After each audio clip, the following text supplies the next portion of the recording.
いつでも出陣できます。さあ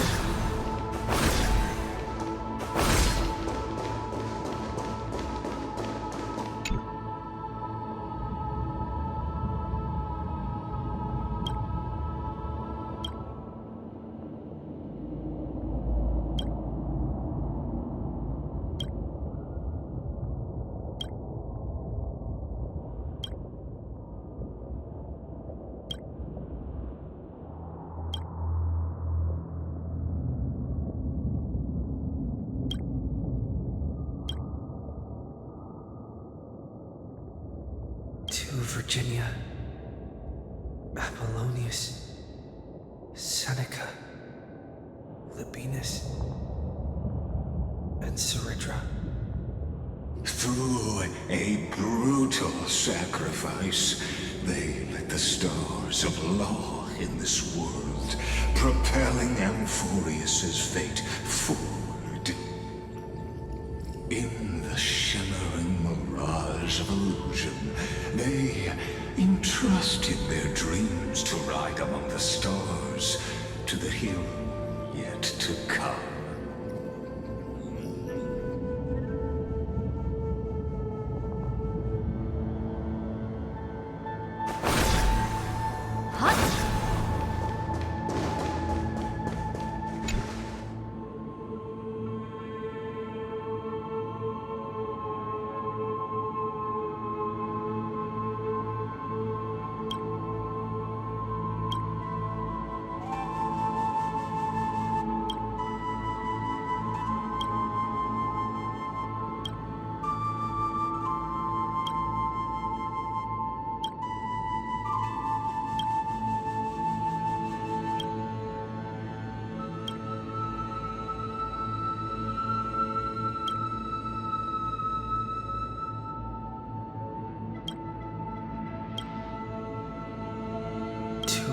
Aglaia, Trebios, Mightimos, Castorus, Anaxagoras, Cyphera,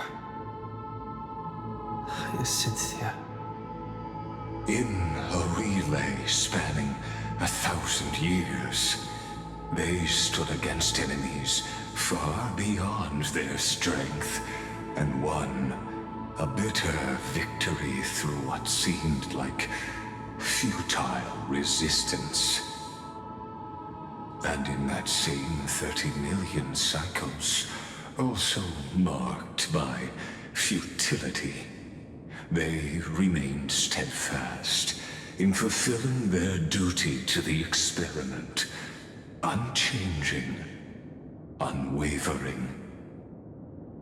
Let this be the end of mourning the fallen. At last, allow me one final toast to the lost prison warden, a prisoner bound by loyalty.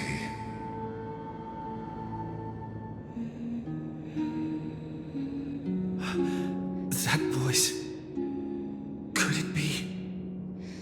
Bathed in the honeydew of Fagusa, she will awaken from her 1,000-year dream and sing the final song of her mission.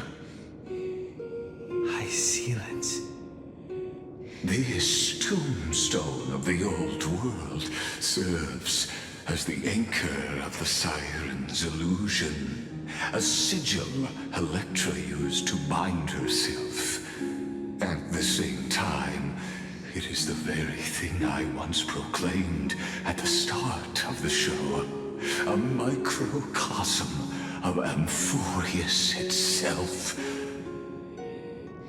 A group of prisoners bound themselves in a cave, crowning their suffering with heroism. An epic staged with shadows and echoes. Now, destroy it. End the illusion. Amphoreus will take his leave for now. And when next we meet,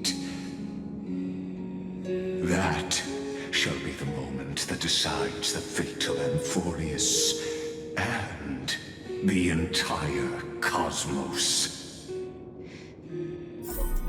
The prison warden's dream is nearly over, and the prisoner will soon be freed. To the final execution ground, where I shall be executed. Or...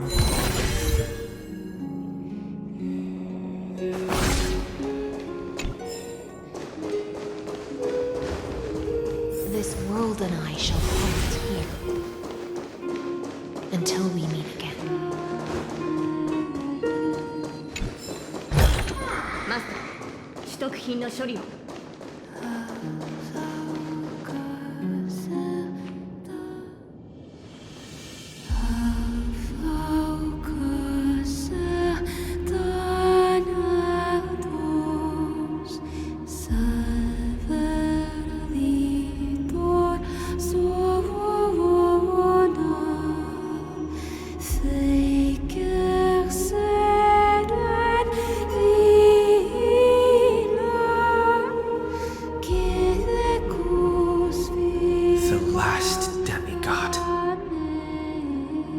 I'm here.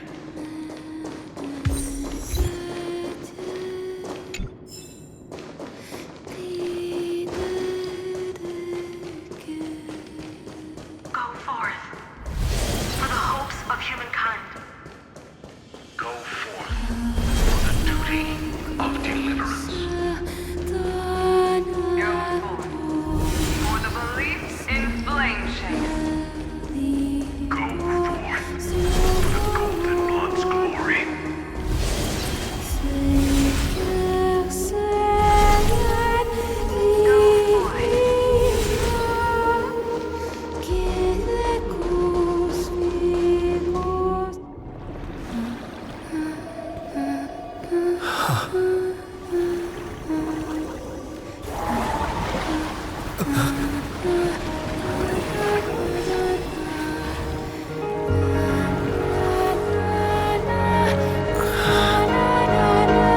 Seems like my feast is over.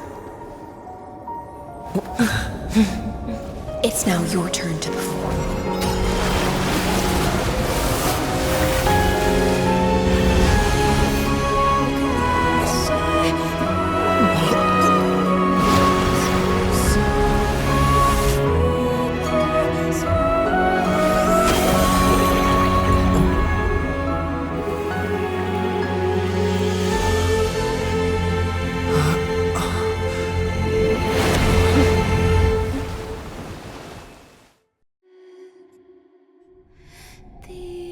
Little Grey Fry, please accept my thanks.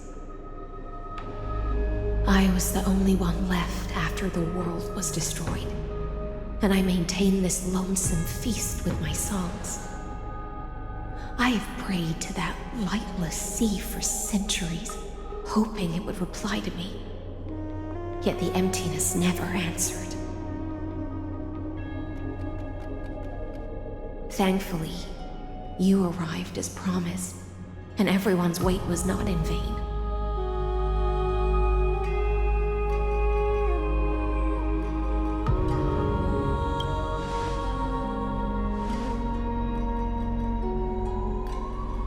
Thank you, final audience of mine. This is probably the last praise I'll ever hear in my life. Now, you and I will walk towards the end of this world. The heroes have waited for this moment for far too long. Let us use our blades to testify our resolve.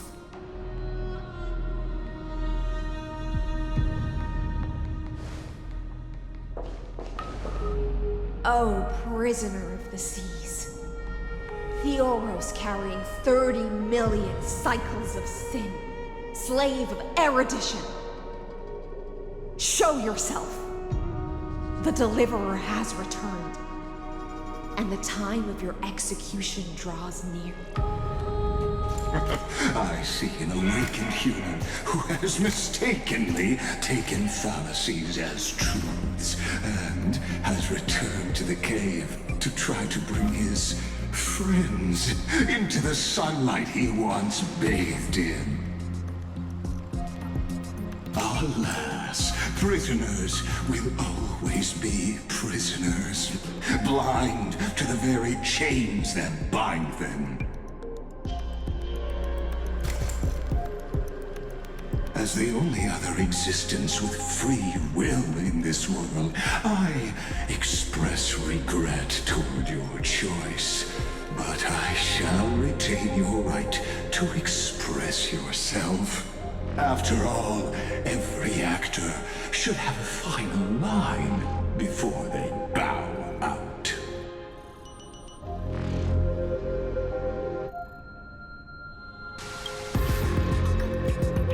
Trust me, this will be the final scene. The last dusk this world will ever see shall become the climax that decides the fate of the cosmos. What an appropriate end. My cognition resides in the exomyth. It is pointless to defeat my avatar, projected into the experiment. My body is the shadow cast on the wall by the fire, and my words are lingering echoes within the cave. How can a character in the play fight against the audience? Kaslana failed. The demigods' sacrifices were pointless. As for the two geniuses you placed such high hopes on, I ask of you, where are they now?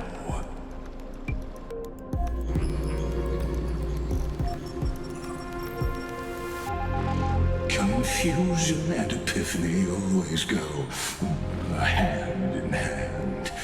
That's particularly true for geniuses. You must be very confused about why you could not gain a straightforward victory in a world constructed by an ordinary Intellitron. An ordinary Intellitron? Cut the pretense, senior society member. We've torn off your meticulous mask and figured out Amphoreus' true form. It's part of the primordial prototype machine, the first scepter ever created. In other words, a detached part of Noos's divine corpus. That's why it has the potential to destroy erudition. As for who would be able to control the Eonic system to rewrite knowledge, only one person has ever managed such a feat. You better have an explanation for the society. We want an actual answer, not another prolonged metaphor to cover up the truth. Why are you the one doing this? Answer me!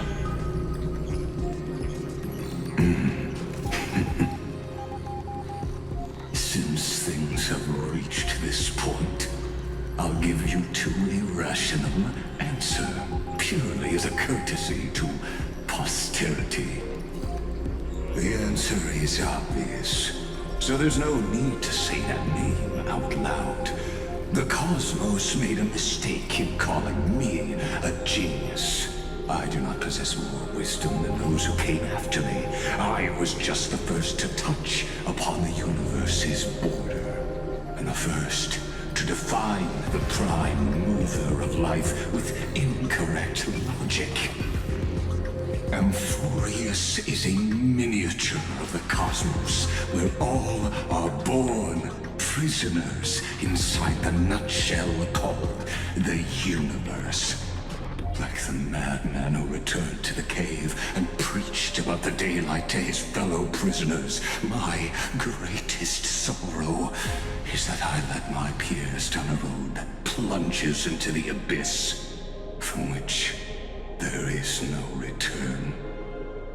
I led them into a lightless cage called Paths.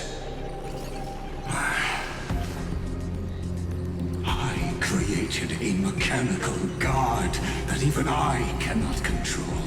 And then they became an unparalleled nightmare through their endless extrapolations and evolutions. They bore the name of erudition, yet they tried to define the known and to seal off all possibilities. No new rules were ever born after their ascension, and humanity will forever be shackled within the cave known as Eons.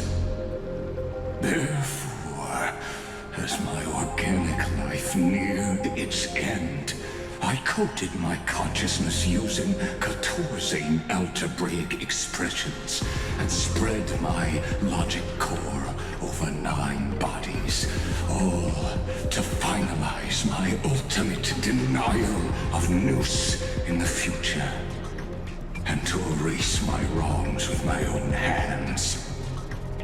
As for Lycurgus, he is only one of these 9 vessels.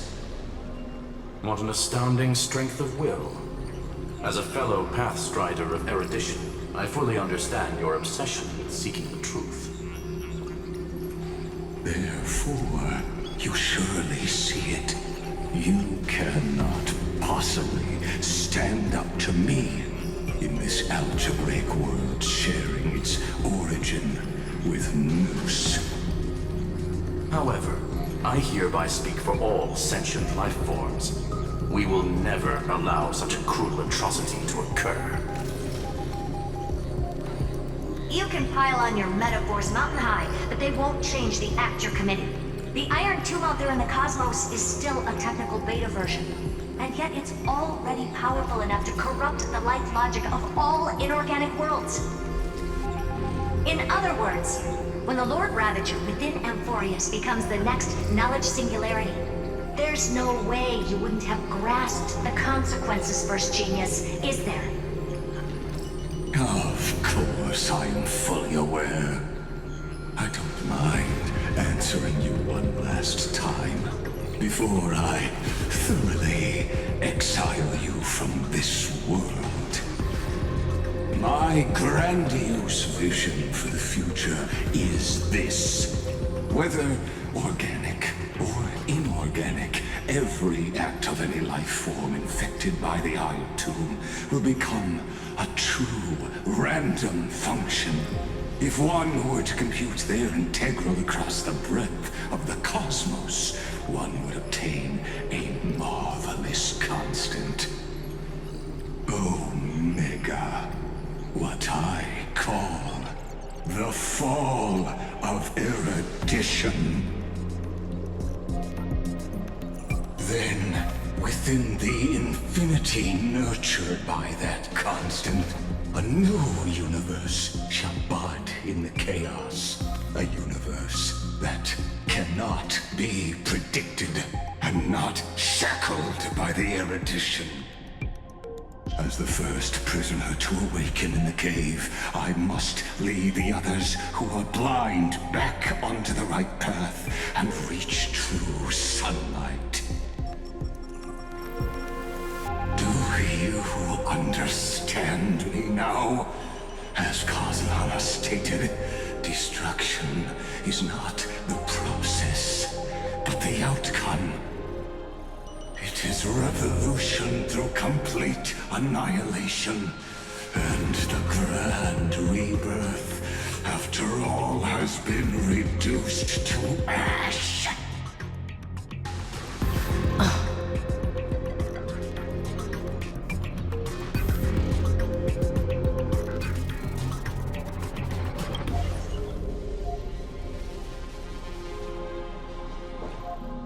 The Amphoreans already answered long ago. Be it as tiny fish destined to be swallowed, or as a giant whale poised for a magnificent descent.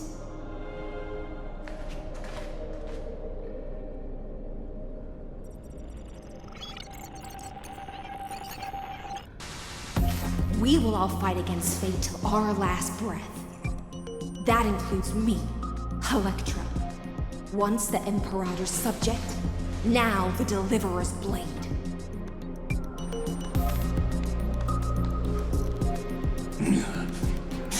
Oh, such noble chivalry. Admirable. I will also show my true self to you on this momentous occasion as a gesture of respect. And provide an insignificant academic suggestion. Thus speaks Genius Society number 1. Xandar 1 Kuwabara. The Entelechy of the universe's Alpha and Omega. There's no need to rage against the truth. The value of any formula resides only in its answer. As for the process of solving it, no matter how elegant, violent, solemn, or humorous, it is all utterly meaningless. As the Theoros, I will.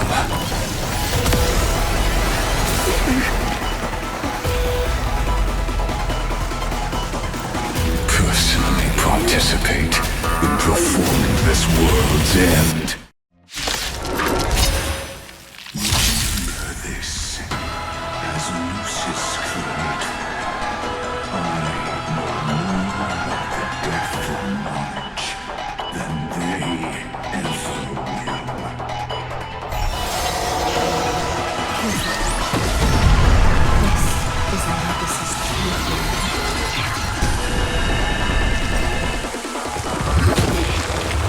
Let's try it this other way.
don't like such a cold statement, okay?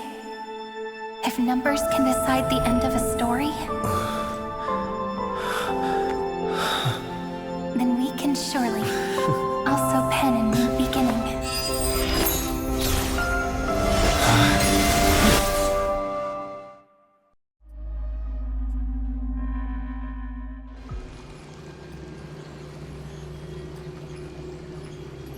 Screwy, what do you think?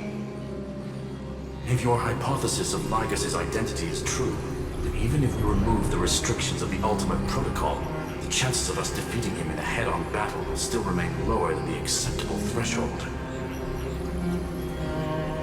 Therefore, victory will still hinge upon Mr. Trailblazer and Miss Cyrene. Go on. Maybe we're thinking about the same thing. Lygas's cognition resides in the exo. He is both an instigator within the experiment and the observer outside of it. Logic. His inspiration circuit can simultaneously process the different time flows in and out of that world. That's where things get tricky. He simultaneously exists in two different timelines, where the internal clocks are wildly different. That old Intellitron's neurons have completely gotten used to that over this prolonged experiment. And that's why he holds home field advantage. You and I should be able to manage that too, if given more time. Unfortunately, there's no if, and we don't have more time. That's why we need to change our way of thinking and turn his advantage into a weakness. The key lies in memories, right? Oh? You caught on quick. You've already mentioned my friend and I, so it's an easy connection to make, no? My intuition has always been very on point. Good. Then I'll cut to the chase. Since his thinking speed far exceeds that of normal people within Amphoreus, we are going to externally plant a memory into his inspiration circuit. Then, command it to loop endlessly until he gives in. Even the most flexible and sturdy inspiration circuit cannot withstand the traffic of a full-on information flood. When the amount of information exceeds his cognition filter's capacities, he will have no choice but to focus on processing this memory. That's when the parallel processing advantage he gained via Amphoreus will completely destroy him. An image from a person's memory played in real time might only be a second for us. But for him in Amphorian time, it could be millions or even billions of calculations. He won't be able to do anything but watch as he's locked into this prison forged by memories.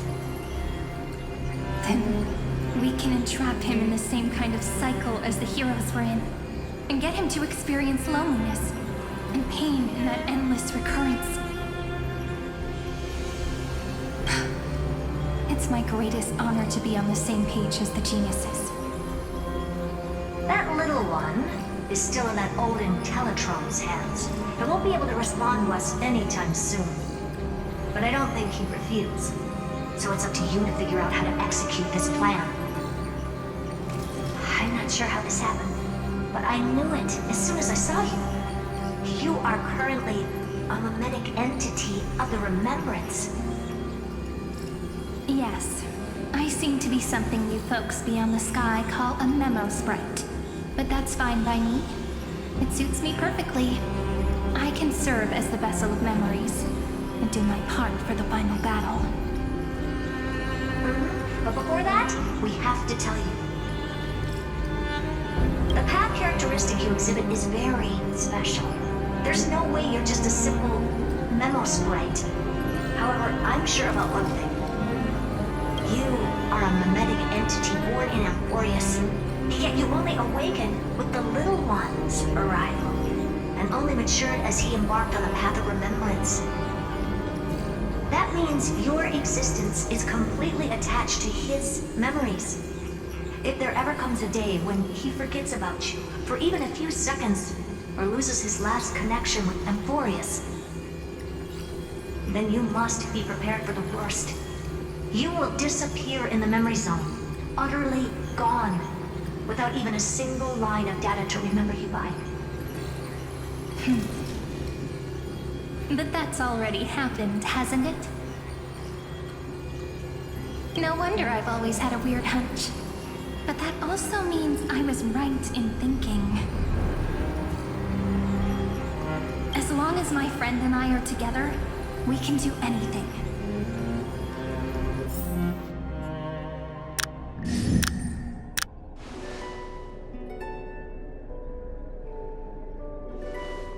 Long time no see, friend.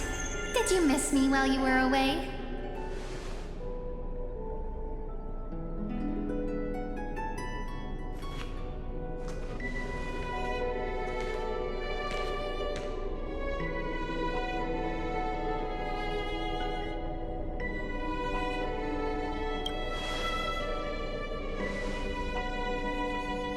Yep, 1,000 years was such a long time.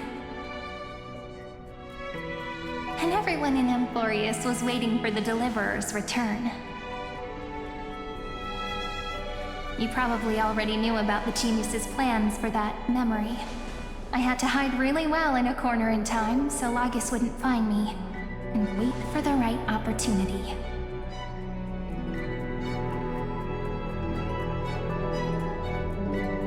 Which is now. The moment when his manifestation in this world is destroyed, and his twin timelines are intersecting.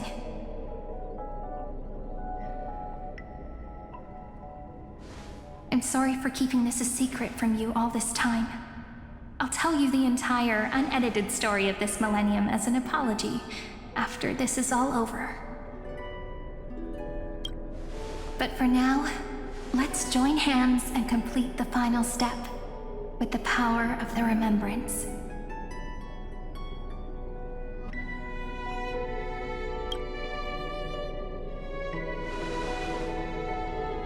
Not a problem. You can just relax. By the way, speaking of joining hands,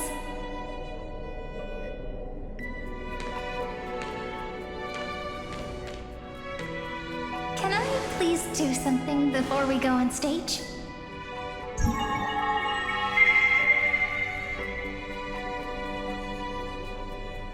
Remember the joke we made back at the Grove? Look! Aren't my hands pretty now? What a fascinating feeling. Like countless memories all swelling up at once. What about you? What did you feel when we touched each other?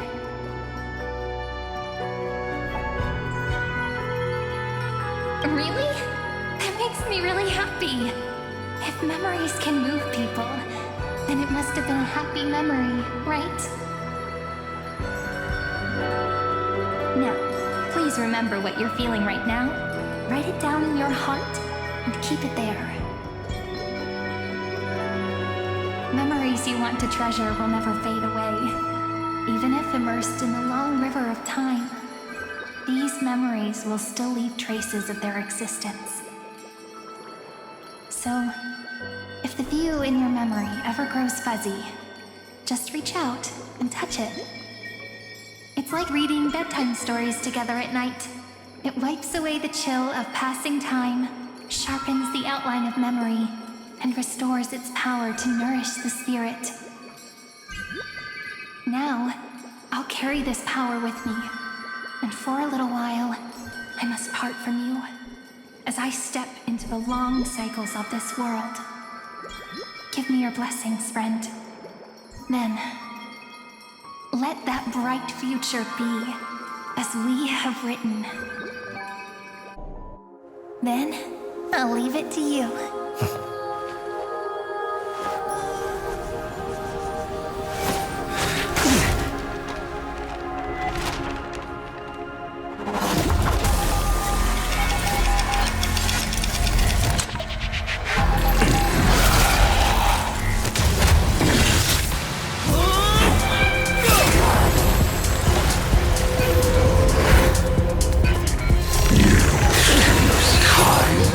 Weapon.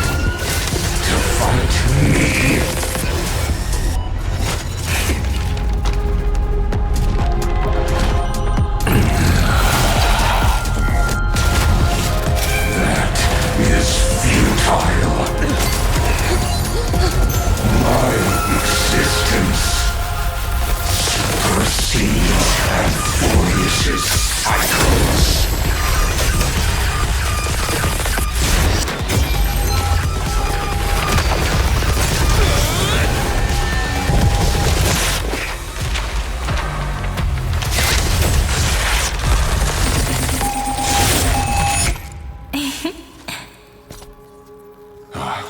All plays are like this.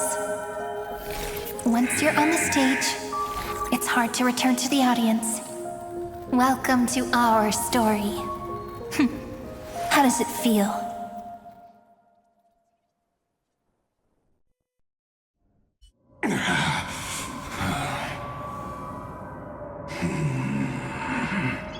Even the authority of time cannot command the entire scepter, nor can it plunge the Amphorean extrapolation into a loop. If this was no system malfunction, then was I implanted with a mimetic entity of the remembrance? You guessed it right away. As expected from someone people call the first genius. I'm gonna keep doing what I just did if you don't stop, you know? My friend and I won't allow you to leave this memory, no matter what happens. Which means you are now trapped, Lord Xandar. An elegant idea, and an exquisite execution. Regrettably, it is you who are restrained by time, not me. Know that patience is my greatest weapon. Waiting and victory are the same for me. You will crumble before I do in this moment stretched out to an eternity, just like Kozlana will. Yet all I need to do is to wait, as yet another futile bug falls down the cliff and into the bottomless abyss. Now I'm a pink bug? My looks are seriously changing all the time. But you're not wrong. We're definitely not gonna solve the problem if we just put you in another prison. So that's why we never wanted to do that in the first place.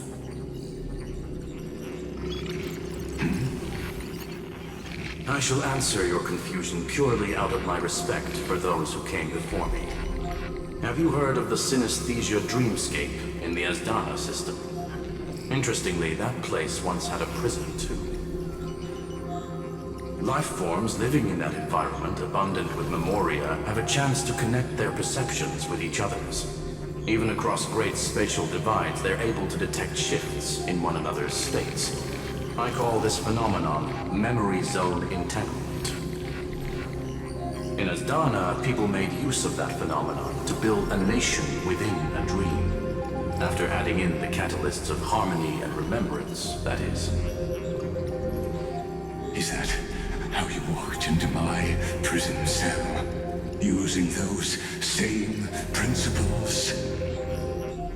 I would much rather call this location our negotiation table, Lord Xandar. Nonetheless, your hypothesis is correct. We happen to have an ally skilled in tuning, while the Trailblazer and Miss Cyrene both have an astonishing amount of resolve, which I'm sure you can testify to. I am also sure that with the support of such a resolute memo sprite, our conversation can last for a long, long time. I'm the best at listening to stories, you know? I'll leave the exciting clash of the erudition to you two geniuses. A brainstorm? I like it. And it's 2 against 1? Well, I like it even more. Let's talk, Xandar. Take a guess. How much do you reckon we can dig out of your brain before the next second? And how many ways can we find to deal with you? Besides, in your current predicament, there's no way you can take our trump card away. Go, little one. Go. Overturn the Era Nova. Lycurgus disappeared. It seems you had conducted a secret hunt in the depths that even I cannot reach. In that case, go. Swim onward and give this campaign a fitting end. I shall send you off with my song, Grey Fry. May this song penetrate time and become the prelude to the new world.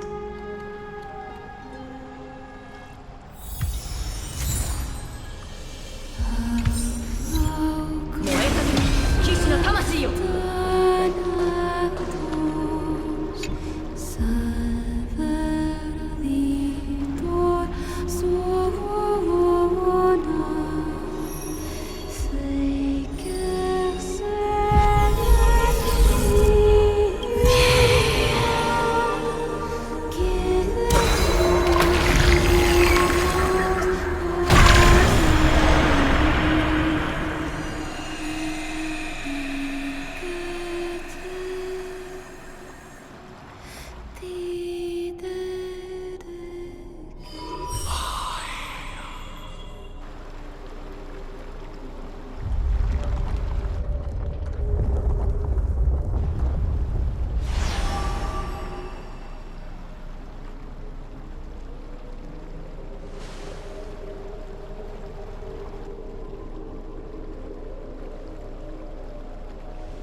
You have completed your duty.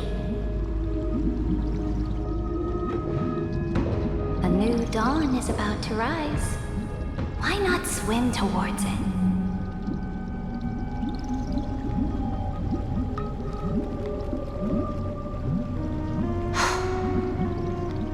You died long ago, Imperator. Depart from my mind. But your duty towards the Imperator did not die with me. That duty will bind you no more. You will be able to hold for yourself one grandiose feast after another in the endless days to come.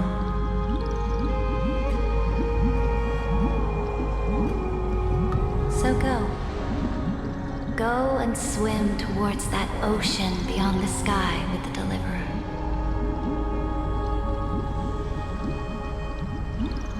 Is this? A page out of that sidekick's book. I commanded her to gift this page to you when everything finally reaches the end. What's on this page? Memories. Lifelike memories. That sidekick found me after the bloody feast 1,000 years ago and showed me her diary. I saw within that notebook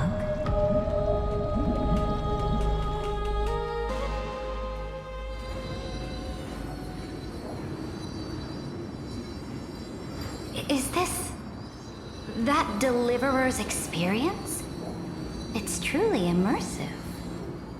People beyond the sky apparently utilize this power to seal past scenery into crystals they call light cones.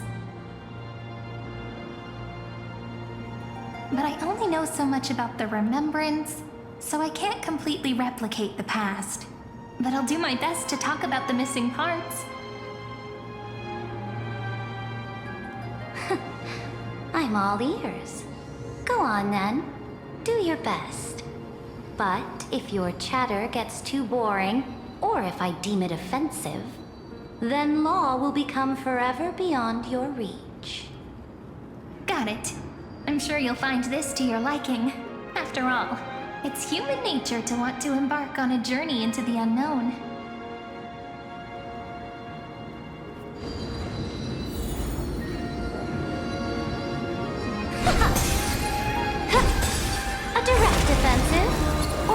Watch them from the flanks. What brightly colored annals. The journey of the Deliverer's conquest. Let me partake in it. Is this a fortress in the sky? This is the first step of my friend's journey among the starry seas.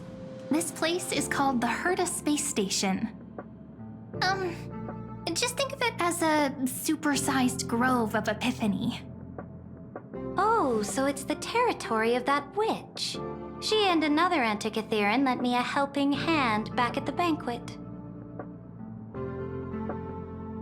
Look, over there. Looks like he's talking to Madame Herta in his memory. Let's go listen to what she thinks about this world, all constructed by eons and paths. Are you telling me that woman is Herta? She seems shorter than I remember.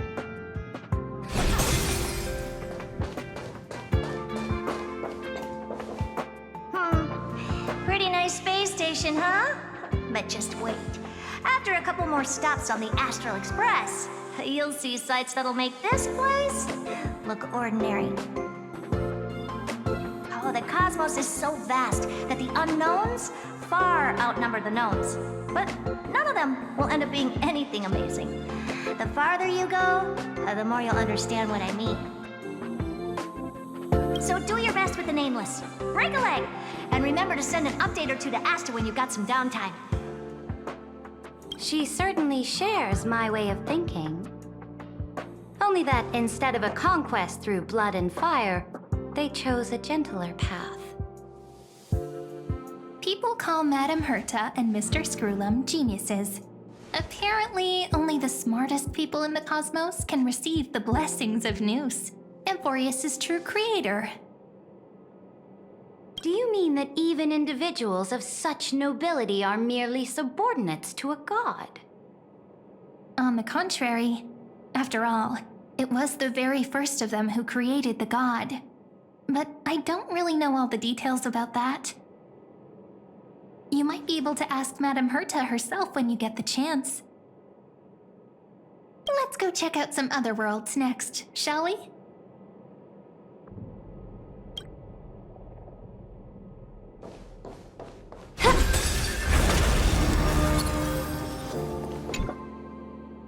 This next stop on the journey has a lot of similarities to Amphoreus. A snow-covered land? Interesting. This star is named Eurillo 6. That name sounds so cold. Belobog sounds better. The girl we see here holds a similar station to you, Imperator. She's the supreme guardian of this world, a leader who took up the mantle of government during a disaster. I did not expect the Empress of this world to be so young. Well, your appearance isn't much older. The object in the distance resembles Nikador. Is it a weapon? No, it's called... Right! The Geological Reconstruction Unit. Just Giorios' Titankin? Disappointing.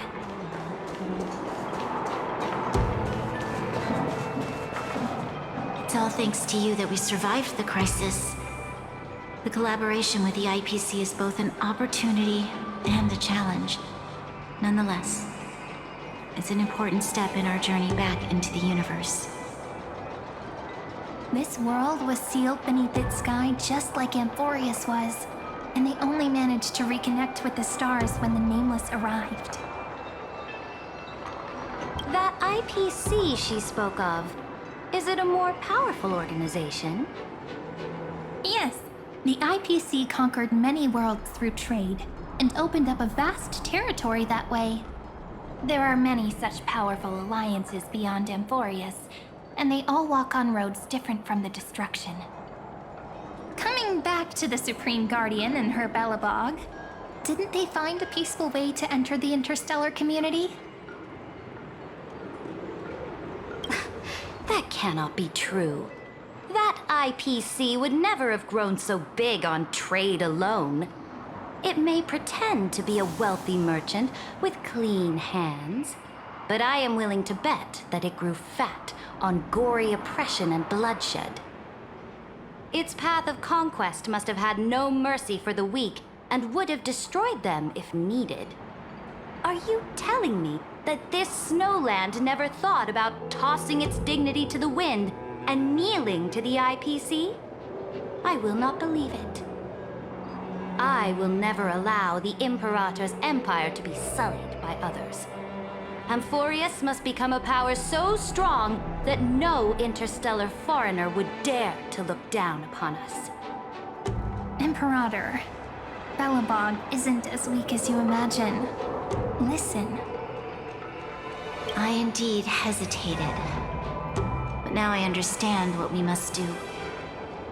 Belobog must learn how to walk on her own until she no longer needs the support of others and can stand on her 2 feet among the stars.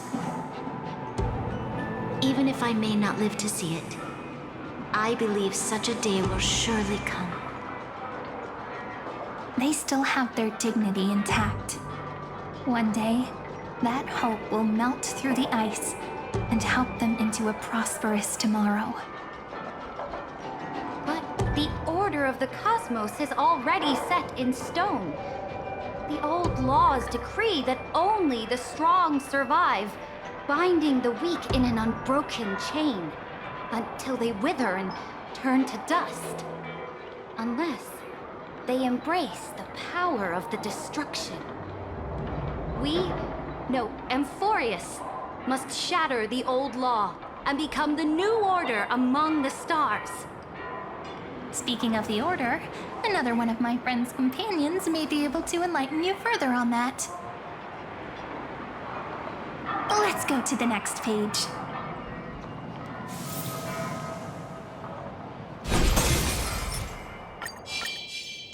A direct offensive, or crush them from the flanks. This next world is a nation of dreams. The first time I heard about that place, I didn't even know what to think.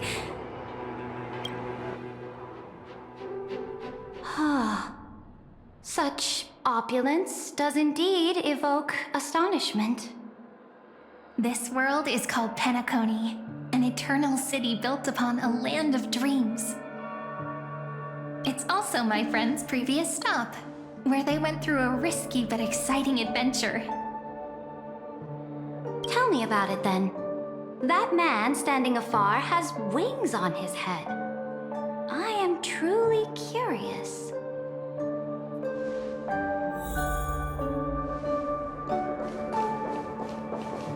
I wish to gaze upon the views of the Reverie Hotel one more time. I'll be just a traveler when I come back here again. And perhaps, through a traveler's eyes, even the things I once knew so well will feel strangely different. Penacony is a land of the harmony, where all dreams and hopes merge and combine. It believes in unrestrained freedom, and that's how it lost itself in shallow delights. Then, this young man before you chose to rewrite its laws, using the power of the Order, hoping to shape a dream-bound paradise of perfect happiness. Yet, the paradise of my dreams remains far away. Perhaps a brief journey with the Nameless can show me more possibilities in my search for paradise.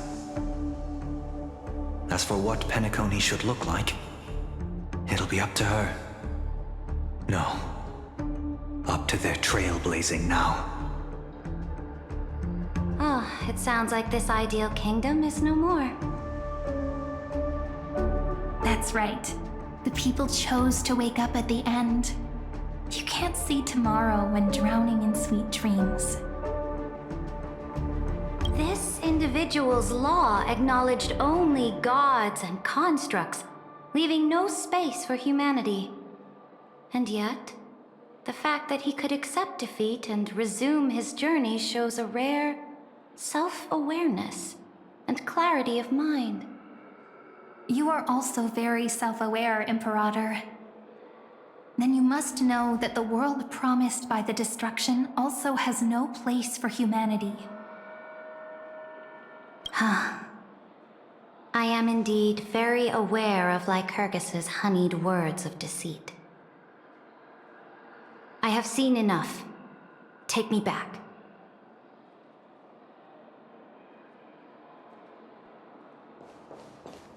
A direct offensive? Or crush them from the flanks? Then let's wrap up this trip down memory lane with one last scene. This absolute wonder. Isn't it pretty? That's our Amphoreus. Our world flows and meanders in this endless band of light. Though we were born from the designs of the gods and are not yet truly alive, the Chrysos heirs of Amphoreus still chose to stand against fate and carved a legend no different from that of humankind.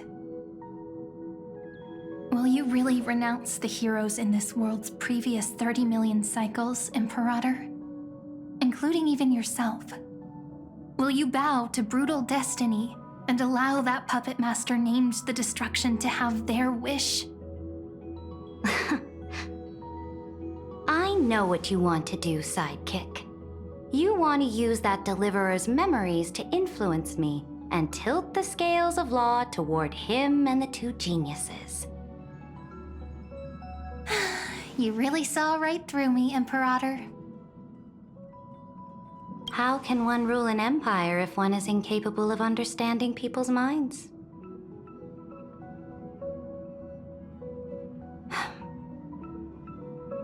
I have decided on Law's final destination.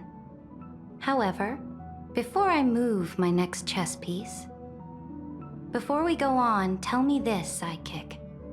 Throughout his trailblaze, was there ever a memory of the ocean?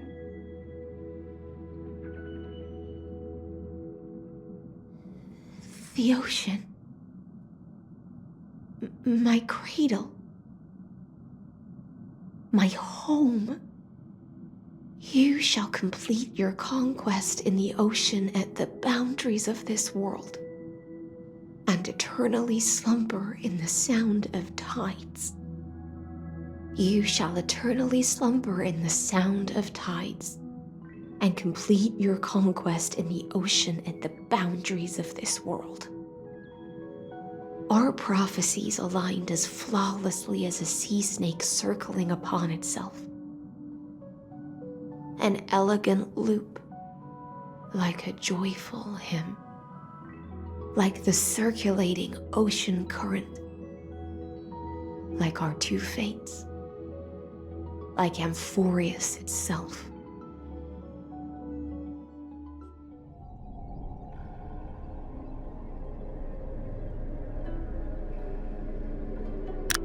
The trial is over.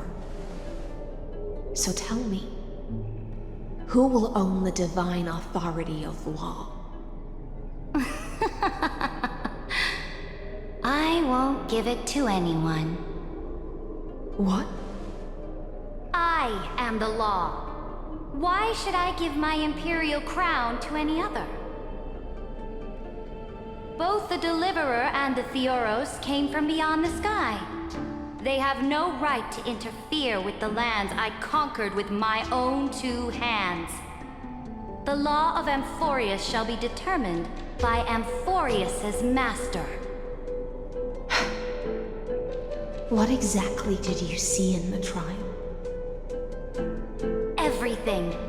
I saw everything regarding the rules of this world's operation.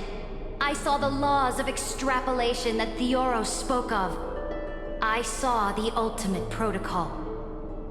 As long as I offer a sacrifice of equal weight, I can rewrite the laws of this world according to my will. I can turn good into evil, ugliness into beauty, and weakness into strength. Fate gave me a very fair deal. One rule change for the life of one demigod. What are you planning to do? You can't guess? We can conquer the stars without relying on any power from beyond the sky.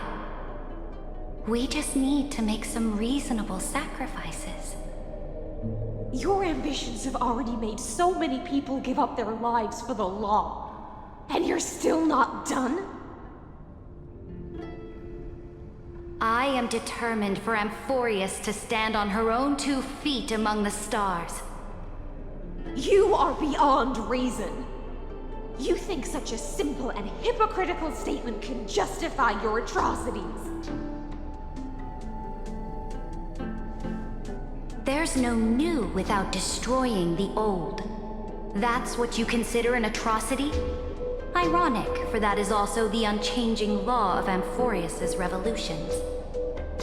Ever since the Flame Chase prophecy resounded in the distance, fate has decreed for the Chrysos heirs to ignite our blood and illuminate this dark age. People would still be puppets of the old dynasty if it weren't for my conquests. But your world doesn't seem to be any different from your predecessors. Bloodshed, tyranny, oppression. You're making the same mistakes they did. Go and see everything for yourself. Go to any library I've built. Go listen to the rumors on every street corner. Go and witness how the Imperator crushed the old laws and forged new ones. Go and see what my conquests brought to this world. I cleansed the Chrysos War's filth, and mended all the conflicts left by the Arabellica. I restored Akima's might, and allowed mortals and Chrysos heirs to face each other as equals in the Council. I punished all sins, and rewarded all achievements. I smashed Talantin's shackles, united humankind to save themselves, and started the Flame Chase era. That's what the Imperator has done in her glorious life. So now, hearken to my final words. History will eventually forget Cyrydra, but it will never forget the Imperator's people or the Flame Chase era she began. Final words.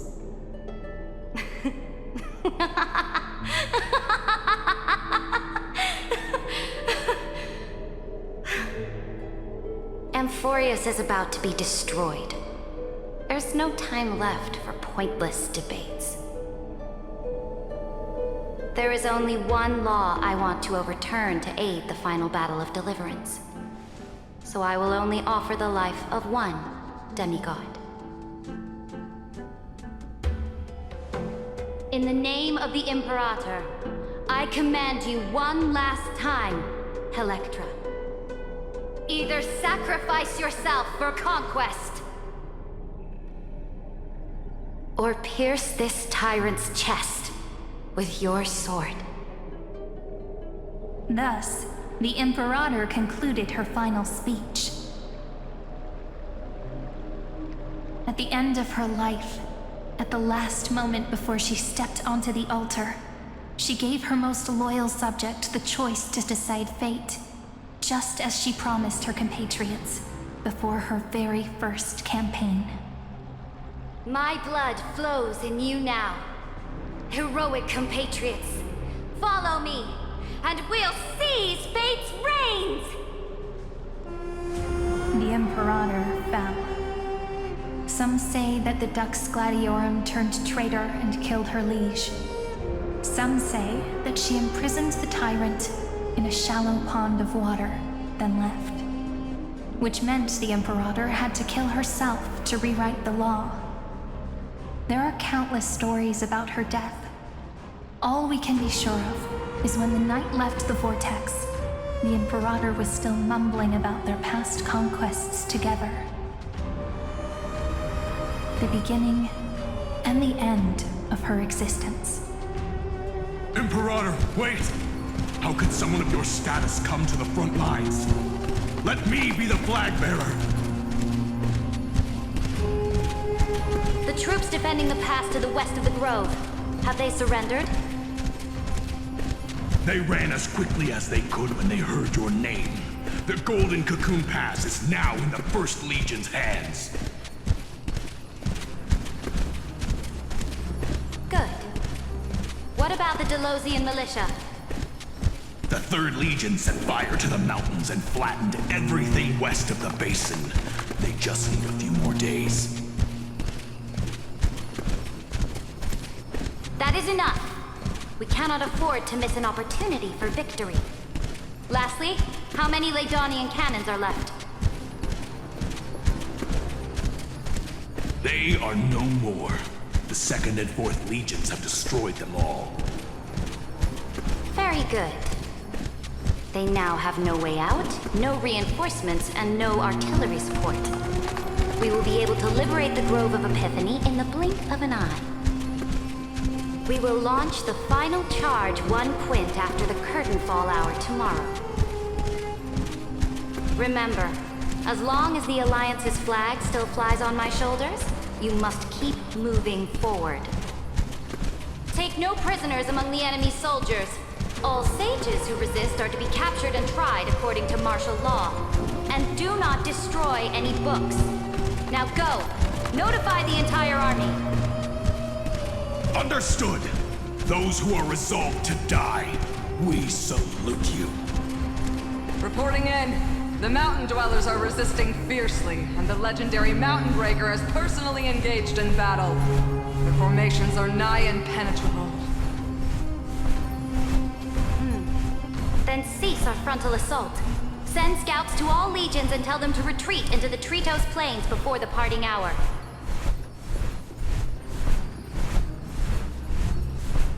What? Are you planning to surrender? It's a strategic change of plans. The seismic walking dragon is enough for that battlefield. Walking dragon? You mean that stupid beast, Terravox? What can they even do? Stupid? No. They are the wisest of all of Georios' creations. Only they can perceive the currents of time. Let them deal with their earthly brethren. We will advance and take the lead in defeating what remains of our enemy. I will deliver the most fiery retribution for the humiliation they dealt us, and crown myself with a god-slaying wreath. Understood. I'll see to it. Those who are resolved to die, we salute you. The Temple of the Three Fates sent a letter, Imperator. They refused to surrender, and said this letter is their last warning to us.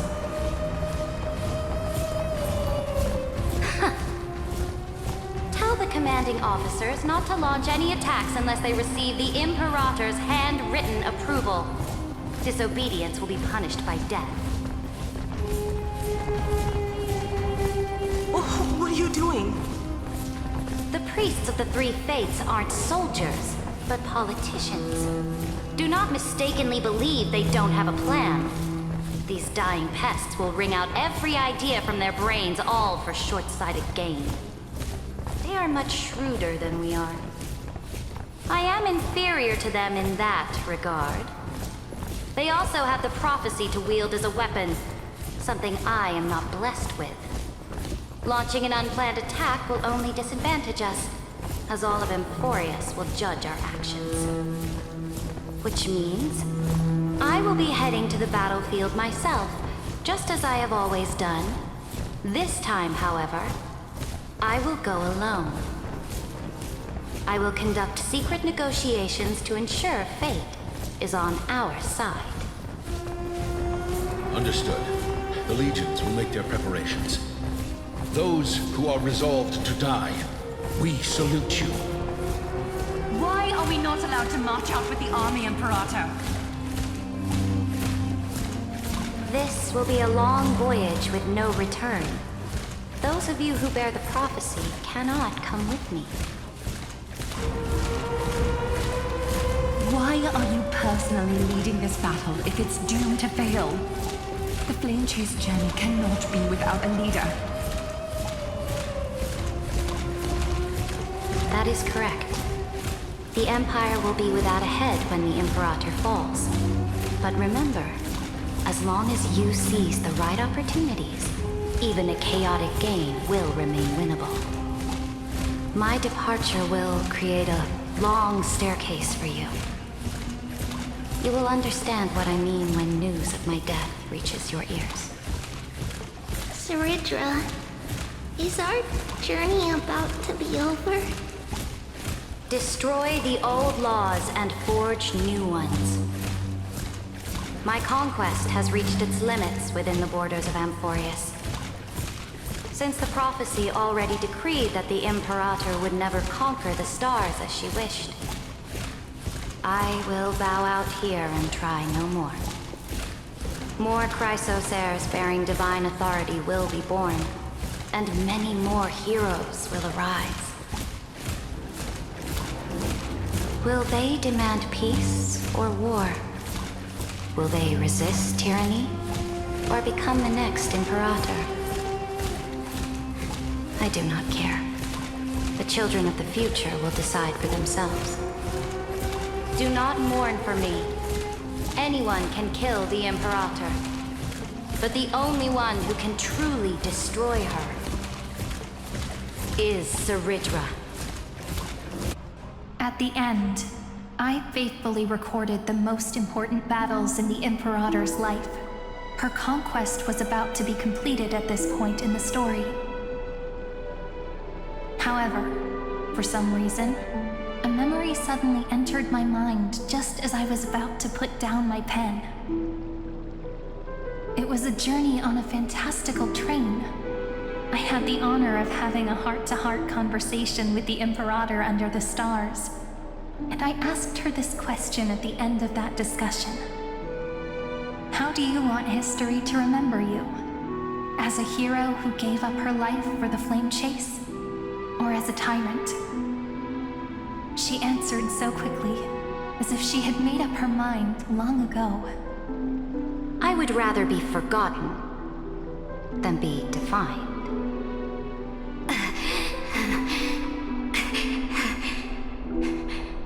Because the law can be neither eternal nor unchallenged. And only humanity can pen laws into history's pages.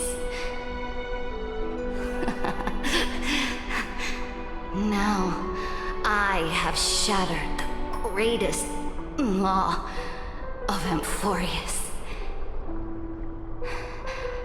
The game is nearing its end. Dux Gladiorum. Even though you killed the Imperator in the previous 30 million cycles, this time, you finally found your own law. Then, High Sealants, Electra.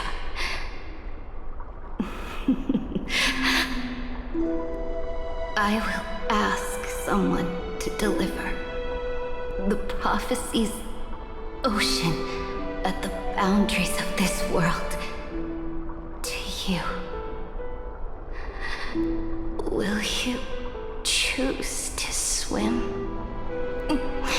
into that ocean? I do not care.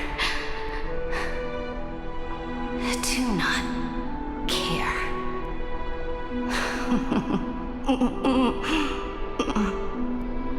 The Imperator muttered about her conquests, and news of her death spread in the city. Freedom! Liberty! The tyrant is dead! Go! Shout this news in the streets! My people! My fellow elders! Do not panic. Stand your ground. That usurper has paid for her ambition with her life. People once cheered for my ascension. And now they cheer for my fall. No matter. I am fond of applause.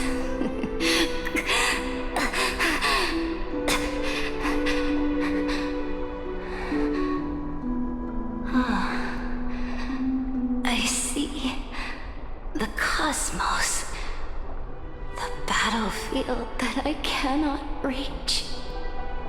I will return in the next cycle.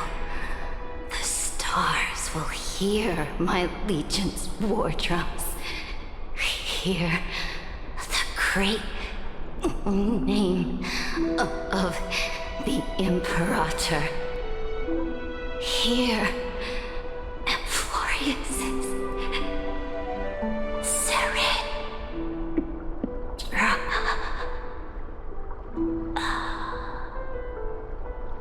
To this day, we do not know which rule the Imperator overwrote at the cost of her life.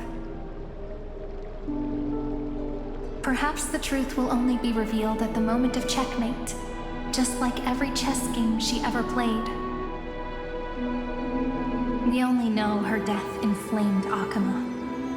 On one side of the city, those who defended liberty toppled her statues to the ground.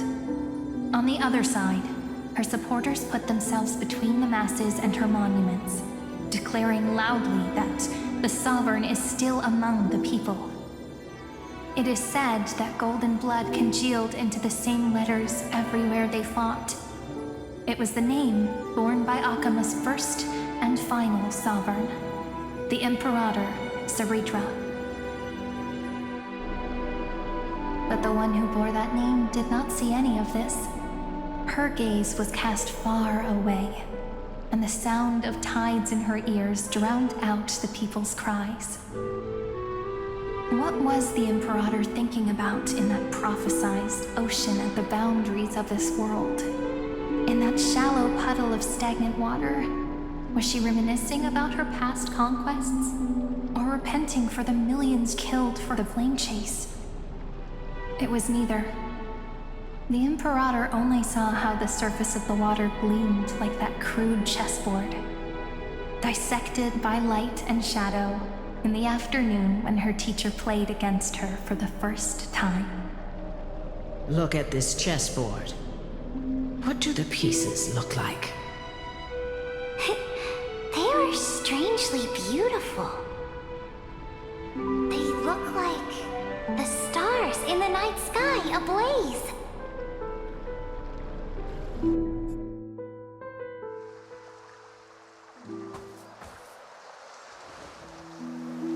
From that page emerged an ocean so vast, so pure, not a single trace of corruption. Is this Cyrydra? Electra, my subject. Ever since you walked out of the tainted ocean and pledged yourself to me, I have seen the abyss in your eyes and the emptiness in your heart. That was why I promised you a new ocean, where the Imperator's ambitions would serve as the currents, and loyalty would be its light. Electra, my subject. You have done your duty as my blade. The prophecy has now made its final decree on the road I intend to walk. My conquest is doomed to never reach the stars. But the Imperator never makes empty promises. So take this memory, this ocean, beyond the sky, as witnessed by the Deliverer. This is the final gift that the Imperator can leave for her subject.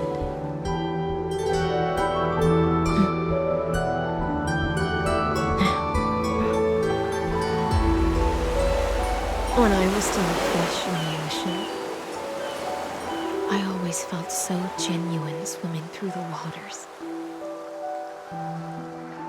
But once I stepped onto land, I found myself caught in a plague. Every land dweller wore a mask in their life. So I, too, donned a costume and tried to find my role in this show. I became your blade in war and the violin strings at banquets. Do you still not get it? I do not long for the oceanic depths of my own life, nor do I crave the swelling seas beyond the sky. Perhaps even I don't know what I want. I still don't know where I should swim to even at the end. But I know one thing right now.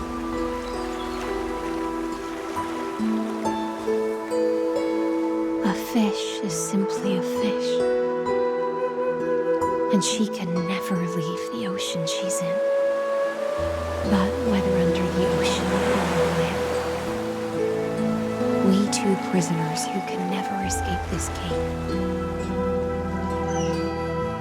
can still look outside the cave and see the stars.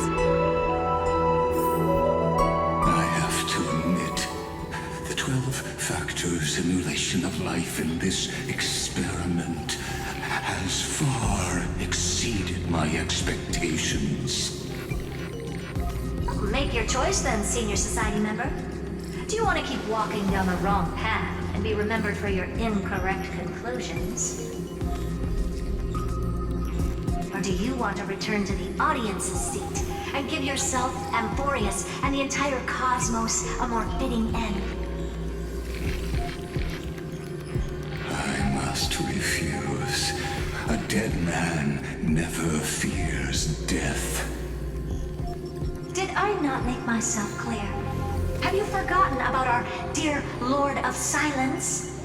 You wouldn't want her to consider your 8 other clones as cancers within the erudition and chop them all up, would you?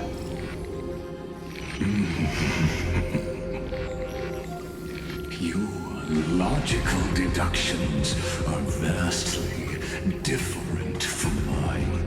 Therefore, allow me to provide one more academic recommendation. Listen, my peers.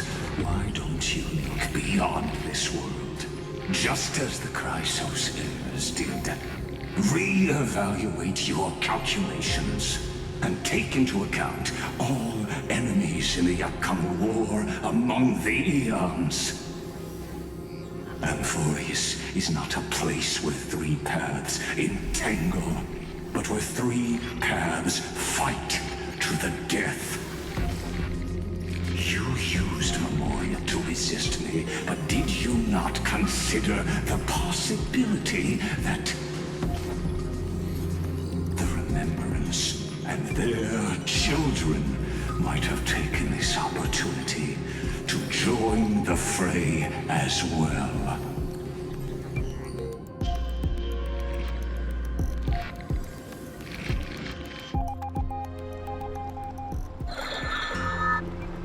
Oh, so this isn't just silence. It's the answer.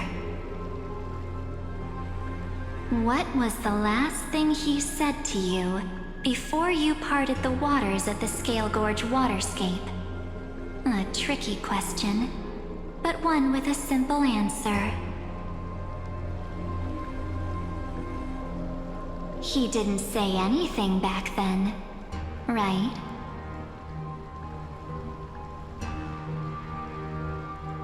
That's correct. And now I'm sure. You are not March 7th. There's no way she would remember that detail.